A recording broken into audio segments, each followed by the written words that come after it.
Hey sports fans, if you notice all blank here, that's because I just recently moved and I really haven't had much time to set up, or this is more of a temporary space and I really don't want to put anything up yet. So don't mind the background, just mind my video and my reactions, okay? So for this Super Bowl we have the Patriots and we have the Rams. I was seriously hoping for Patriots and Saints. Two quarterbacks in their 40s basically going at it. I didn't get that opportunity again. I think I picked the same thing last year. You may want to check that video when you can. Anyways, this is my reaction to Urinatingtree's Hater's Guide to Super Bowl 53. 53, wow. Feels like it's a lot more older than that or something. But oh well. And just gonna start the video. And before I do, I gotta say, this whole controversy thing about how it should end and all this stuff, well, I agree with the Saints and the Rams, but as for Patriots Chiefs goes, what can I say? Anyway, here's my reaction to the video. Hope you enjoy. In 3, 2, 1, play. Nothing apparently matters in this league anymore. A year we were all hoping that narratives would die or at least change. We get more of the same. The NFL is fucked and we're all just pawns in their game. The football gods once again show no mercy. Let us remember those that have fallen. All the pieces seem to be in place for a Super Bowl run. An elite defense, a blistering running game, a sexy new quarterback to lead the Ravens to war.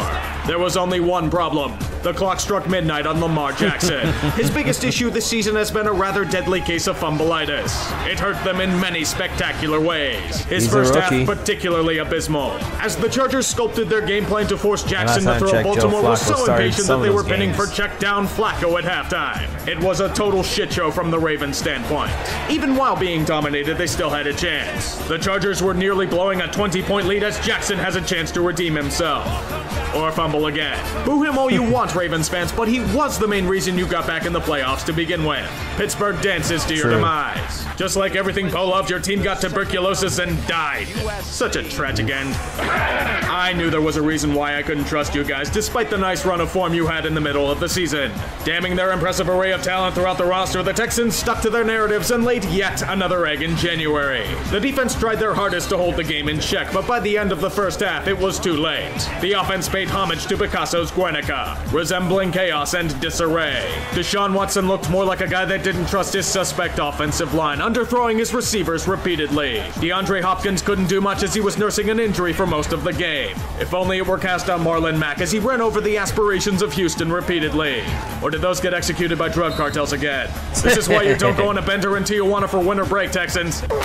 It's hard to really shit on this team since I expected them to straddle 500 like a mechanical bull, but this year they were the gatekeepers. The last line of defense from Dallas acquiring the nuclear codes to the league. Unfortunately, they just didn't have enough to match the Cowboys. Too many penalties in key situations. Brian Schottenheimer going back to inept mode killed the offense. Zeke fed on whatever pride the 12s had throughout the night as the jet fuel melts your steel beams of hope. Even then, Dallas was far from perfect and ripe for harvesting the pain of AT&T Stadium. They even had a shot at a win with an onside kick down by 2. Oh yeah, right, their kicker got injured at the end of the first half. The punter whiffs on the kick and the Cowboys beat their chests into the night. You had no expectations and somehow we are still let down. I rented out my fallout shelter so I will be part of the apocalyptic undead. Nice knowing all of you. A strong regular season and elite defense utterly wasted thanks to offensive ineptitude. I know the narrative is to blame a certain kicker for this, but the real men of your ire should be Matt Nagy and Kissin' Titties. Mitch for his awful first half in which he nearly threw 3 or 4 picks to the opposition. Nagy for his terrible play calling and ineffectiveness in the red zone. What good is Tariq Cohen? He's only been a staple to the offense all year. Going for 2? Good idea. Jet sweep? Terrible one. There's also the defense taking awful penalties and folding on the final drive. Do we choose logic or the memes? You know I always go for the memes. Cody Parkey is the greatest kicker of all time. Precision accuracy towards the crossbar, which is much harder to hit than a field goal itself. Cody, I know the city of Chicago wants you dead on sight, but let us help you. Take your family to St. Joseph's Cemetery on West Belmont Avenue. There will be a man named Jose waiting near a Penske truck. He will take you to a cottage in a remote area of Indiana. There are enough provisions to last you and your family for 6 months. Should be enough time for Chicagoans to bitch about the Cubs again. I keep getting caught up in momentum, winning streaks, and trends, but I should keep reminding myself that every game is a new one. Case in point are the Colts, winning 10 of 11 and all the force in the world only to turn back into their 1-5 form. They played like shit. All of the elements were there. Well, except for Arrowhead and snow. Apparently that neutralizes their fire. The defense falling apart, I get, it's the Chiefs. But the offense? Against that team? I honestly felt that the world would stop rotating before the Colts converted a third down. I can't be that hard on them since they achieved far more than anyone expected, but I still feel empty inside. This offseason is a big one for you guys. You have gobs of cap space to bolster your defenses for the waves of enemies at your gates. I await your response to your sudden surge to relevance. Leave it to the Chargers to take a gift situation and completely shit themselves before they even get to touch it. The Patriots were looking weaker than ever. People were hailing the Chargers as a potential Super Bowl contender.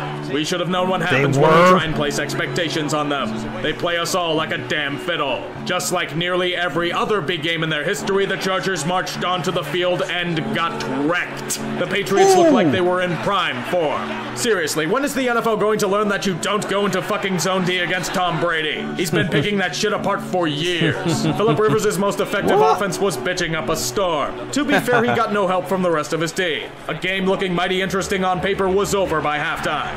Poor Phillip. Poor Antonio Gates. They deserve better than this. They do. We gather today to mourn the death of another proud meme. One that brought joy and immaturity to the city of Philadelphia. Big Dick Nick. His mythos was stripped bare thanks to the debauchery and liveliness of Bourbon Street. There was hope and optimism thanks to a 14-0 surge in the first quarter. Then what happened was a return to their previous form, falling apart offensively and reinforcing the fears that the Super Bowl win was a mere aberration. It took several miracles for them to get to this point. The magic ran out. Throughout that ridiculously long drive in the third quarter, you could see the Eagles' life die in real time. The defense did a decent enough job, but Nick Foles lost his juju throughout the game. Get this off for the 2-minute warning. A little surprise. Foles back throws. Intercepted. Went right through Jeffrey's hands. Alshon merely finished the job. Whatever promise the Eagle season had went through their hands like that pass. I'm gonna say now with that's key free agents and potential the retirements on the O-line, the exercise and agony is back in business. Wow, at least that you many spared the no people? rings jokes this year. I guess that's a positive. This is what we call chopping off your hand to save your leg.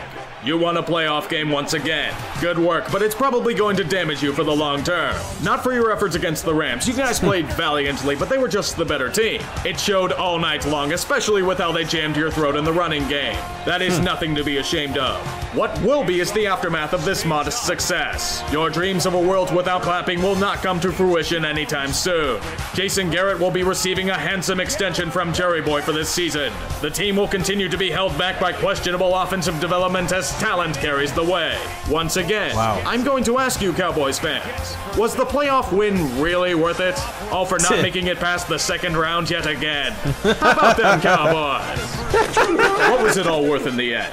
The best season you've had in years, a high-flying offense, and the emergence of the franchise QB you haven't had since Len Dawson. Hell, they broke the curse of Arrowhead and have a chance to finally shed the full Reed label. All of this and it only leads the Chiefs to even more agony and blue-balling by their boogeymen in the league.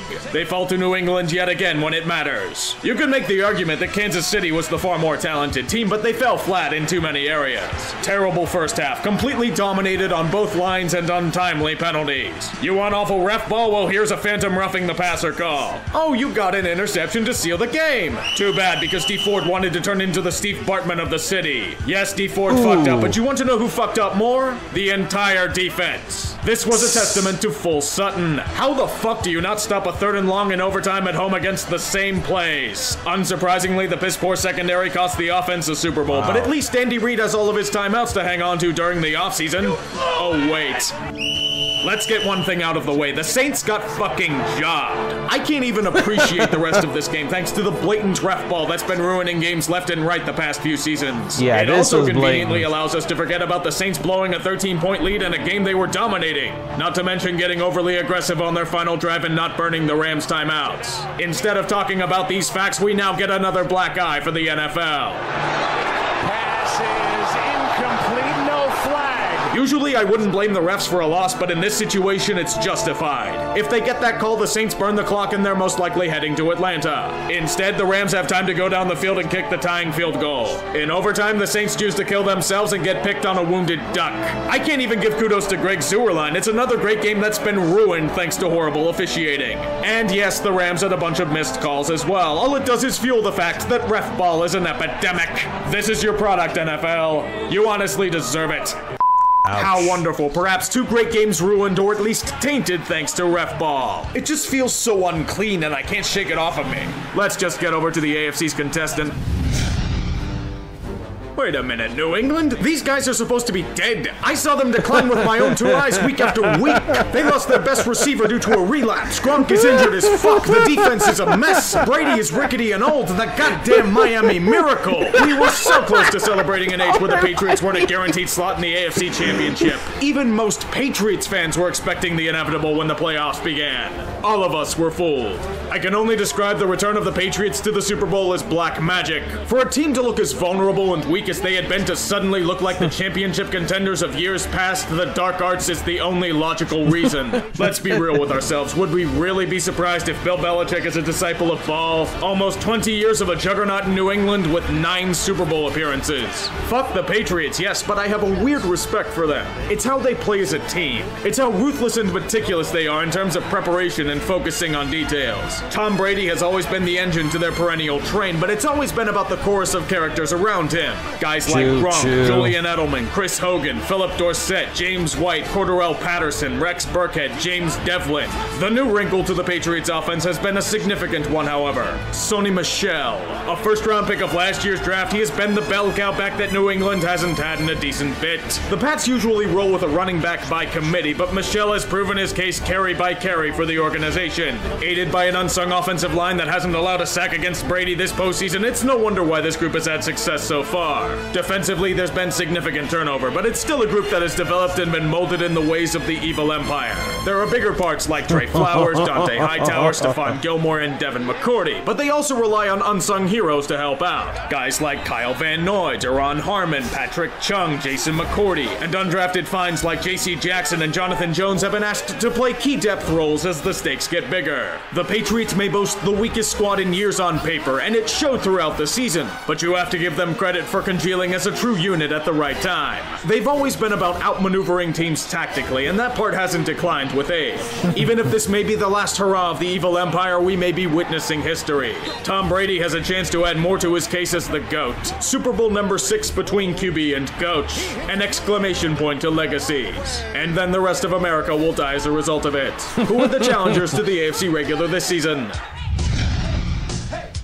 Let's take a moment to go back in time 2 years, back when I made a video mocking the Rams for the shit show of a situation they were in. They were experiencing Jeff Fisher's wrath of mediocrity and ruining everything he touches. Jared Goff was looking absolutely terrible as his mechanics and confidence were out of sync. The Rams' offense was one of the worst in football and the team was in total disarray. The situation was dire. Years of mediocrity in St. Louis and it was looking to be more of the same in Los Angeles again. In a testament to the quick-changing nature of the NFL, the Rams have gone from rock bottom to one of the sexiest Super Bowl contenders in years. In this scenario, you have to ask yourself, the opposite the answers result lie in of the coaching and Dolphins. philosophy. Instead of going for yet another retread as their coach, they went for a young, unproven commodity.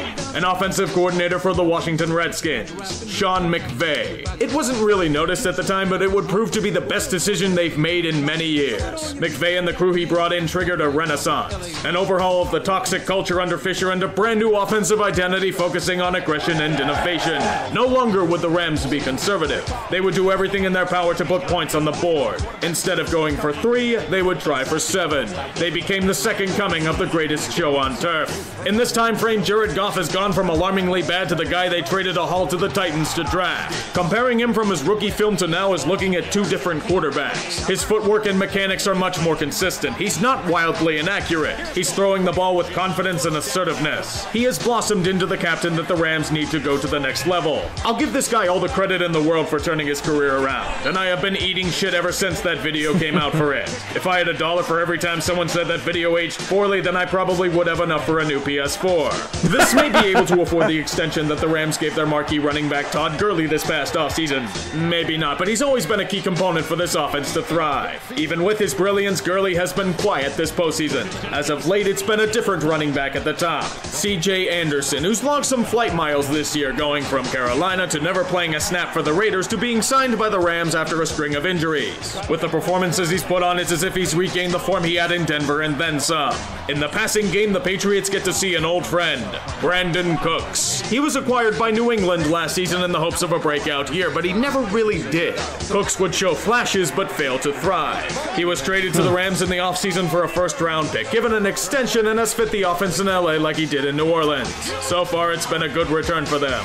Beside him is another former AFC East player, Robert Woods, a free agent signing from Buffalo whom has enjoyed a breakout season. It's a shame that Cooper Kupp suffered a season-ending injury, but Gerald Everett is a nice safety valve for Goff if the big three are covered. The defense was overhauled in the spring in a big all-in maneuver. Marquee game-changing names were brought in to help take the Rams over the top. Ndamukong Suh, Marcus Peters, Aqib Talib, a mid-season trade for Dante Fowler. But the biggest contributions have been homegrown. In particular, a generational talent in Aaron Donald. Getting one of the greatest paydays a defensive player has ever received is no laughing matter. Neither is Donald destroying offensive lines and skill players alike. I merely pray for those that are assigned to try and block him. The football gods show no mercy to those that will be eaten alive. The homegrown talent doesn't stop there. Mark Barron, Michael Brockers, LaMarcus Joyner, John Johnson, Corey Littleton, and Samson Ebukam are some of the fruits they have harvested in both Los Angeles and St. Louis. Oh yeah, St. Louis. I feel for those bastards. They are one of the few areas outside of Boston that are rooting for New England, for obvious reasons. If the Rams win, that city will fall into a chasm. It will simply cease to exist. For the first time in Super Bowl history, we get Boston versus LA, but this is a rematch. Super Bowl 36. A young Tom Brady and unproven Belichick against the greatest show on turf. Despite St. Louis being favored by 14, it was an epic clash, with the Rams coming back in the fourth quarter, only to be outdone with a game-winning field goal by Adam Vinatieri. Who knew that it would be the start of a relentless empire? This is roughly the NFL version of "you're fucked." Do we deal with the old arrogance that we have weathered for years, or the new sexy arrogance that may end up being worse? Let's see if I can pretend to be Tony Romo this time. There will only be one true winner here, the NFL. No matter the outcome or the uproar over the terrible ref ball and relentless headaches of following the league, this game will be a success. The league will get their incredible ratings due to the massive markets represented and people eager to see the spectacle of the big game. They will all roll in money and laugh as shitposters like me eat all the shit in the world. I'm picking the nuke to win this game. In this case, the Patriots. God help us all. Chiefs came out, looked like a different team in the second half. What was the difference there in the last part of that game in overtime? The time has come. Execute Order 66. Oh, wow. Okay. Wow. That was brutal, but funny. Yeah, so if he didn't say all things about the Rams, oh wow, I'd say they got a shot. I wouldn't mean if the Patriots win this, that means Brady got his like 6th Super Bowl, and I'm witnessing history.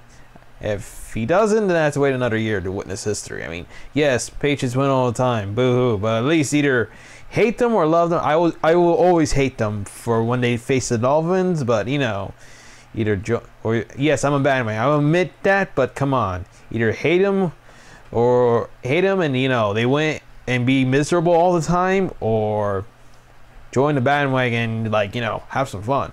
But if the Rams this, interesting. It would be the ultimate revenge on the Rams' history against the Patriots. Sweet revenge for that first time that started a dynasty. I think whoever wins this will either end the dynasty or start a new one. We just have to see. All right, thanks for seeing my reaction to Super Bowl 53. At least 53. Tune in for the next one for the Haters Guide to Eastern Conference Finals. I mean the NHL the Haters Guide to the NHL Eastern